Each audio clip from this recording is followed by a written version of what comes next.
പശ്ചിമബംഗാളിലെ ആദ്യ ബി.ജെ.പി. മുഖ്യമന്ത്രിയായി സുവേന്ദു അധികാരി നാളെ സത്യപ്രതിജ്ഞ ചെയ്യും. ബി.ജെ.പി. നിയമസഭാ കക്ഷിയോഗത്തിൽ ഐക്യകണ്ഠേനയാണ് തീരുമാനം. നാളെ രാവിലെ 10 മണിക്ക് കൊൽക്കത്തയിലെ ബ്രിഗേഡ് ഗ്രൗണ്ടിലാണ് സത്യപ്രതിജ്ഞ. നിയമസഭാ കക്ഷി യോഗത്തിലെത്തിയ MLA-മാരെല്ലാം ഒരൊറ്റ പേര് മുന്നോട്ട് വെച്ചു.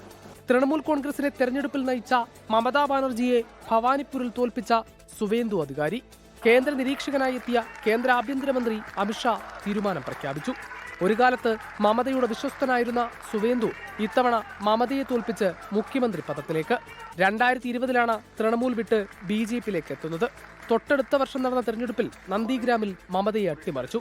തീവ്ര ഹിന്ദുത്വ നിലപാട് പരസ്യമായി പറയുന്ന നേതാവാണ് സുവേന്ദു. ഇത്തവണ SIR-നൊപ്പം ഹിന്ദു വോട്ടുകളുടെ ഏകീകരണം BJP-ക്ക് മേൽക്കൈ സമ്മാനിക്കുകയും ചെയ്തു.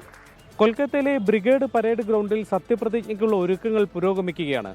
നാളെ രാവിലെ 10 മണിയോടെയാണ് ചടങ്ങ്. പ്രധാനമന്ത്രി അടക്കമുള്ള പ്രമുഖർ സത്യപ്രതിജ്ഞാ ചടങ്ങിലേക്ക് എത്തും. NDA ഭരിക്കുന്ന സംസ്ഥാനങ്ങളിലെ മുഖ്യമന്ത്രിമാരും ചടങ്ങിനെത്തുമെന്ന് അറിയിച്ചിട്ടുണ്ട്. നിലവിലെ നിയമസഭയെ കാലാവധി കഴിഞ്ഞതിനെ തുടർന്ന് ഗവർണർ ഇന്നലെ പിരിച്ചുവിട്ടിരുന്നു.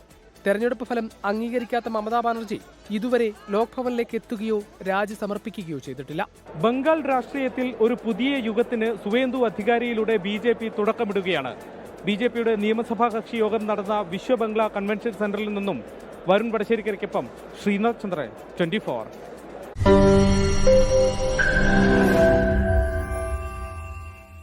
ലോകത്തെവിടെയായാലും ഏത് സമയത്തും 24 വാർത്തകളും ഓഗ്മെന്റഡ് റിയാലിറ്റി പാക്കേജുകളും എക്സ്പ്ലെയിനറുകളും വിശദമായി കാണാൻ ഞങ്ങളുടെ YouTube ചാനൽ നിങ്ങൾക്ക് സബ്സ്ക്രൈബ് ചെയ്യാം.